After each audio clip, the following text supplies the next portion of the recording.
Today, I'm excited to welcome somebody whose story embodies the true spirit of transformation and resilience. Arriving in Chicago at 14 with nothing but a suitcase and zero English, to becoming a two-time transformational coach of the year and founder of the first ever immigrant coaching mindset. Meet Peter Kolat. That is your name, right? Kolat? Kolat, yes. Cool. Yeah, it's Polish name, delicious name. Gotcha. All right. Peter Kolat, better known as Polish Peter. Often called the Polish Tony Robbins, Peter has spoken on over 100 stages, coached thousands of entrepreneurs to 6- and 7-figure breakthroughs, and recently released his breakthrough book, you can see here, Authentic Self Rebirth. But what makes Peter truly unique isn't just his impressive credentials, it's his revolutionary approach to transformation that changes everything the self-help industry teaches. After his own journey through what he calls optimistic depression, following a difficult divorce, Peter discovered that most people aren't broken and don't need fixing. They just need to strip away the layers of conditioning that hide their authentic selves. Through his proprietary 7 human drives framework, he's helping high performers break free from limiting beliefs and build businesses that fuel their lives rather than consume them. So today we're diving deep into his immigrant journey, his critique on traditional self-help, and the practical steps anybody can take to experience their own authentic self-rebirth.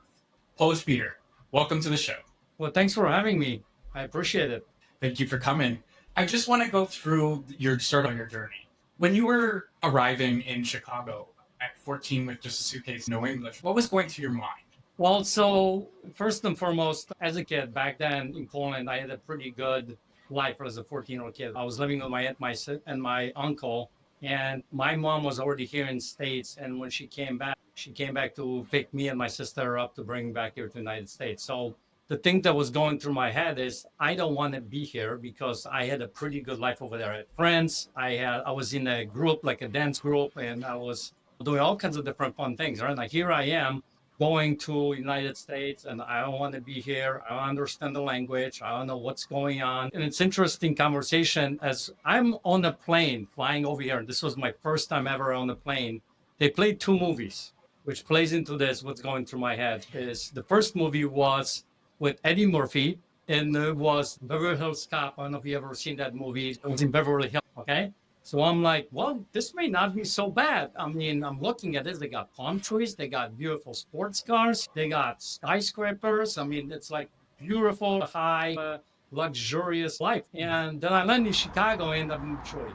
And I'm like, what happened? Where is all that stuff? So I was lost in a way because I don't know how to fit in, what to fit in with, and what to do. So I was basically at the mercy of other people to help me navigate these new waters.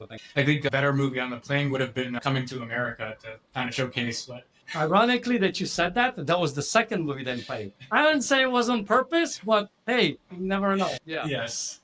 So I found a mention that you have some confusion around Polish and Polish. Can you elaborate on that? Mm-hmm. Like it's capital versus singular or lowercase, and I'm just wondering where you were taking that. Yeah. So like I said, I didn't speak any English. And I think that was the beginning journey of, without me realizing it at that time, how important our language is and how our language creates the world, like what we say, how we say it, and the context of it and the meaning of it, right?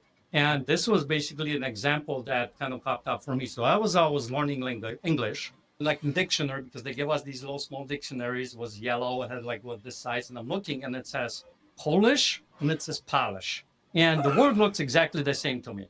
And I'm like, so wait a minute, am I Polish or am I Polish? Which one am I? So, and it all matter on the context of the word, right? So what does that word mean?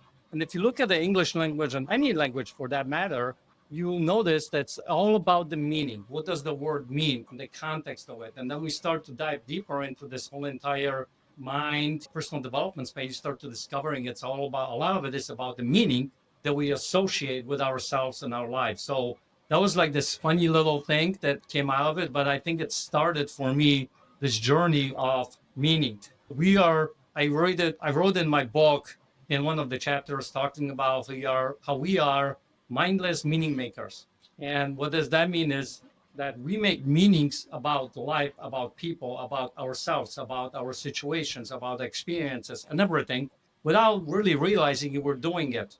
It's almost like, subconscious and mindless way. And when you finally start to be aware of it, what kind of meaning we associate with it, all of a sudden we start getting some power back into our lives. If that makes any sense. It does.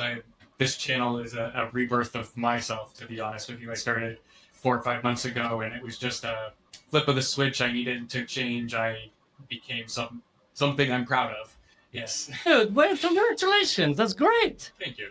I get to speak my words and not feel guilty about saying them because they're coming from my heart.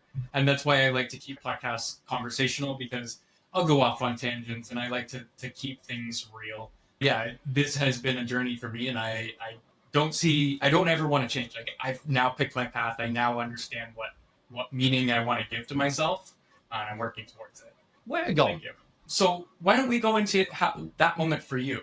When was that for you? The awakening moment kind of a thing? Yeah. So that moment in 2000, at the end of 2010, my wife came to me towards the end of that, was like November, December of that year, came to me and she said, I want a divorce. And I was like, right? And it was like a complete shock to me. But looking back, I shouldn't be shocked because I wasn't really the husband, the father that I needed to be at that particular time for her, right? And over time, we kind of we ended up kind of living like almost like roommates. And so I fought for that marriage for the next 6 months. So in 2011, we finalized the divorce, ended up moving in to this townhouse 5 minutes from where we lived. And I had 3 kids and living there by myself. What I ended up going, like you mentioned at the beginning of the conversation, being that optimistically depressed. And when I say that to people, some people don't understand it. Unless you went through it, you don't understand it. And so deep down inside, I was depressed. I didn't want to get out of bed, didn't want to do anything. It was just like a really dark place. But if somebody asked me, because I'm a very optimistic person, somebody asked me, how's it going? What's going on with you? How are you doing? Guess what my answer was? Everything's good. Everything's good. I'm very optimistic. I'm going to be around it. So longer that kind of continued, I basically kind of hit rock bottom at some point, and that was like something needs to change. Because what I discovered in that moment, when I started learning about the personal development space and all the kind of mind shifts kind of stuff, don't get me started on the word mindset, personal development space, but when I started learning, I discovered that I had this question that I constantly asked myself. And the question was, what the hell is wrong with me? And I kept asking it over and over and over and over again. Well, guess what? Your brain is one of the smartest things in the world because it can do some amazing things, but at the same time, it's one of the dumbest things in the world because it's not going to argue with you. It will basically tell you what you want to hear, what the answers, right? And where the answers are going to come from. They're going to come from your past experiences. They're going to come from your current situation or whatever it might be. So when I asked the question of what the hell is wrong with me, well, guess what? I got a ton of answers of telling me what's wrong with me, right? So that was the awakening moment, and I started looking from the perspective, okay, what if I asked a different question? What if I created a different statement? What if I started looking from the perspective in a different way? And that's the moment when I finally started looking from the perspective of like, let's just consider this. What if everything, and I mean everything that happened to me up to this point happened for me, not to me? So how could that be? And I started questioning this whole thing for myself. And when I started questioning, all of a sudden I started seeing different proof, and the little conversation started shifting in between these Polish 2 years over here. Mm-hmm. So that's when it kind of finally started. So hope that makes sense, and hopefully that's helpful for people here. It definitely makes sense to me. I know it resonates with me. I've gone through plenty of that. Completely understand. But it's freeing. I have to say that. It is absolutely freeing to feel that after you understand that it's just your frame of mind. You're like switching how you think about it. It's one of your core teachings. So I wanted to get into how your self-help goes against the traditional self-help. Can you elaborate on how it's different? Well, so I'll give you one example. If you're in the personal development self-help space, you've probably heard about the word mindset, right? Everybody talks about mindset, and guess what? It's your mindset, right? So going back to the conversation we had earlier about my Polish or my Polish, I started looking into this language, right? And I'm like, mindset. That to me sounds like two different words put together in the English language. We like to do that in English language, don't we? We put two different words together. So we put mind and we put the word set. So is it possible that subconsciously, I'm not saying that the personal development space did this on purpose, but maybe it's totally coincidental. I don't know, can prove it. But is it possible that if we constantly keep saying to ourselves mindset, we are subconsciously programming our mind to be set? The mind is set. Mind is, and now we're trying, that's another fun word, we're trying to change it, to fix it, because there is something wrong with that mindset and I need to change it. Now, if you start looking at anybody's growth, how fun and how easy it is to change you or someone else or change something. It's not very easy. But if we start having conversation about mind shifts, because if you really think about this, we're talking about Ryan about this personal development space, and I said, when was the last time you saw a squirrel running down the street? When was the last time you saw a squirrel? You. 2 seconds ago. It's like, right. They're all over the place, aren't they? Yes. And do you know what color that squirrel was? Red squirrel. Red squirrel. You guys have red squirrels in Canada? Just on the island here. Everywhere else just has regular squirrels. Wow. Okay, I didn't know that. But fun fact. But look what just happened. We literally shifted our mind and shifted what we were thinking about in squirrels. Mm-hmm. All of a sudden, the conversation about the mind shifts and all this stuff is no longer there. What's in your mind is squirrels. So now let's shift back into the conversation on this whole personal development space. And when you start looking from that perspective, we're constantly shifting our mind from one thing to another. Now it's no longer about changing. It's not about fixing. It's what if I shifted how I look at life, shifted how I experience life, shifted how I create my life, shifted how I, by the way, since I have an accent, I have to make a disclaimer that I'm saying shifted, not the other one, because a lot of people hear that. So notice like it's that one simple little thing makes you start thinking. Actually, in the first or second chapter I wrote about it in that book, because that helps people to wake up to this may not be as bad as I thought it would be. Be able to create the life that I want. Very, very fair. Can we get into a practical application for small business, like for entrepreneurs? Like how would you apply your framework to somebody to get them to shift? All right. So I'll give you an example. So let's say you're a small entrepreneur, you're looking to grow your business, and pick an area of your business that's not working or it's not working as well as you like it. Let's consider I'm not making enough money in my business, right? Because that's most entrepreneurs not bringing the revenue. So if you start asking yourself the question, because most of the time what do people do? Any different strategy. I'm going to go on the internet and I did referrals. They're not working. So I'm going to go into Facebook ads and I'm going to do that for a while and that doesn't work. So I'm going to do affiliate marketer. That doesn't work well. So I'm going to jump from one thing to another. So it's about focus on the strategy. However, what is underneath this whole thing is your belief system that's driving this entire conversation. But we never actually question that belief system. So if you start questioning the belief system, why is it that I have trouble making more money? Well, let's look at it. Well, one of the things is because I believe, and by the way, I'm speaking from my experience because I had that belief coming out of the communist country that was when I was living in Poland, is that there was not enough of it anyway. So it's a very scarcity-based mindset, right? Mindset, there we go. So, okay, so that's one problem. The other thing is, well, if I can't do it myself, nobody's going to do as well as me, right? So I need to do these things myself. Because now if I have people telling me to go hire somebody, and I'm like, I can't hire somebody because I don't have enough money. So yeah, all of a sudden those two things are bouncing. And now I have conversation about money, very negative kind of conversation about money. I have to do it myself. By the way I learned it personally is looking back in my life, I used to sit in my uncle's workshop and he literally did everything himself. And he was so proud of it. And he told me how proud he was. And he would show me how to do those things. He built his entire house, all the furniture in his house. So now I look up to my uncle. So I'm like, I'm going to do the same thing. In my previous life, I was an architect. Perfectionism, right? It's needed. So now all these different things. So then I'm like, well, that's probably one of the big reasons why I have a hard time drawing money. So how could we go and reframe this thinking? Because I call it thinking. Well, now I look from the perspective of, well, if I were to hire someone, how would I hire someone that they end up paying for themselves? So practically speaking, you go, okay, so if I go hire this particular salesperson who helping get the revenue, what if I hire them based on commission that for every $100 they bring me, I'll give him $30 of it. So now I don't have to pay them money, but now I start to expand my horizons and I start to question, like, what if I hire someone, they only do 80%? Would that be good enough for me? And I said, well, yeah. So now I start to let go of this perfectionism thing and those kinds of steps. And then I start hiring someone else. And then I hire a BA, or then I start letting someone else cut my grass or whatever it might be, because all the different time that I am spending on all those different things actually keeping me away from what I truly need to do or should be doing in my business. Does that make sense?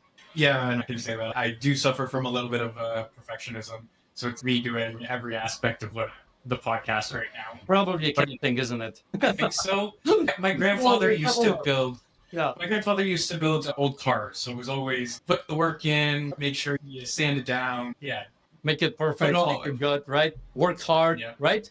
I had that conversation too. Work hard. Well, work hard doesn't necessarily is not always the answer. Because how many people do we know that work very hard and they don't have the money that they want? So that needs to shift for me. Work smart, right? So yes, I get it. I was joking about the Canadian thing because it's everywhere. Yeah. I have a mastermind with all kinds of different immigrants and from all kinds of different walks of life in different countries. And I have this similar conversation with everyone. So I do want to ask you, because Canada does have an immigrant, I wouldn't say problem. It's more the government than the immigrants. But I just wanted to ask you, do you have a message for like other immigrants out there that are going to other countries to give them hope that it's not what the media says it is? Because I've had a few people reach out to me over my podcast and just ask, what's Canada like? What's its immigration policy and things like that? I'm trying to just kind of say, like, we have so much opportunity. We just need the government out of the way. Do you have any messages for those people out there? yeah, so here's what I would say. Who's this? If you are being influenced by an outside source, whatever it might be, whether it's government, whether it's media, whatever it might be, that is very one-sided, polarizing kind of a thing, I would have you consider that there possibly is another side to this that we don't know. So if that's another side to it, then we start ask questions and ask like, what is the other side? And start looking from that perspective. So it opens up how you start to look at different things. I'll give you a little story. So I'm obviously an immigrant myself, right? I came to the United States when I was 14.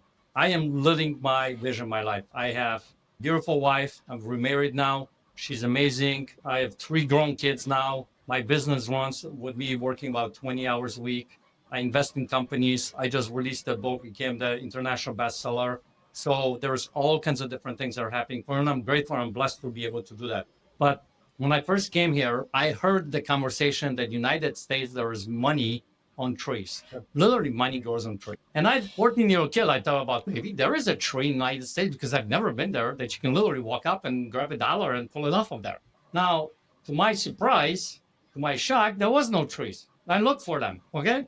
However, what I did discover is there is an opportunity.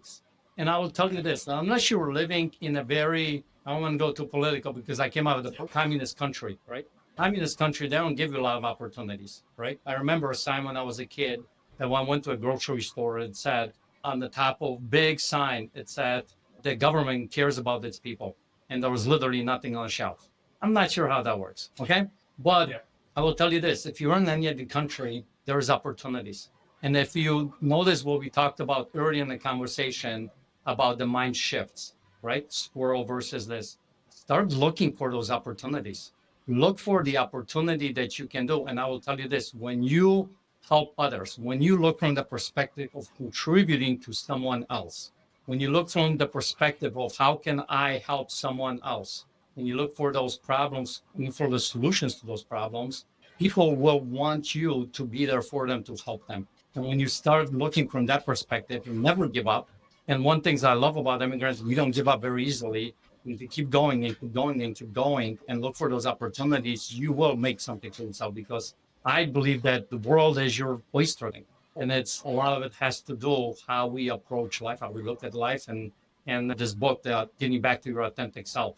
I used to resist my accent completely. A lot of immigrants do. Finally own up to it. Love my accent. Actually use it to my advantage. Go imagine, use it to your advantage, right? Spoke at 100 plus stages. And people, when they say, what did you just say? I said, well, transcripts are on the back table. So, make sense?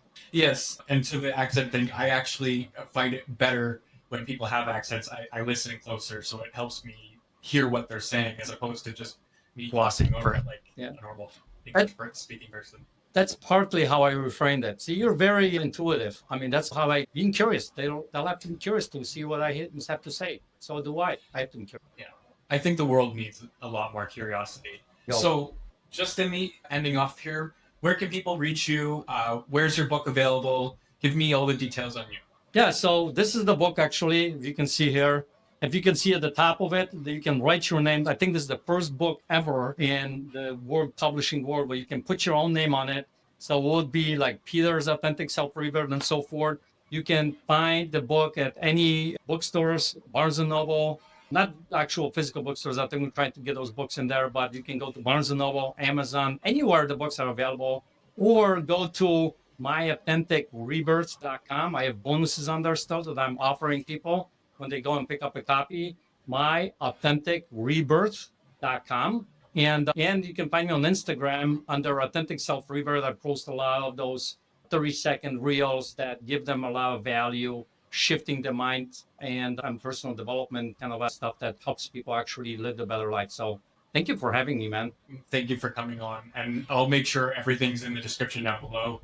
Thank you very much. And I hope everybody out there. Oh, one final thing that I want to say to everybody. Please reach out if you have any questions. I honestly am an open book. I'm sure Peter is the same. If you want to reach out to talk, we are open. Message us. If you can see the top of it, Stay you can weird. write your name. I think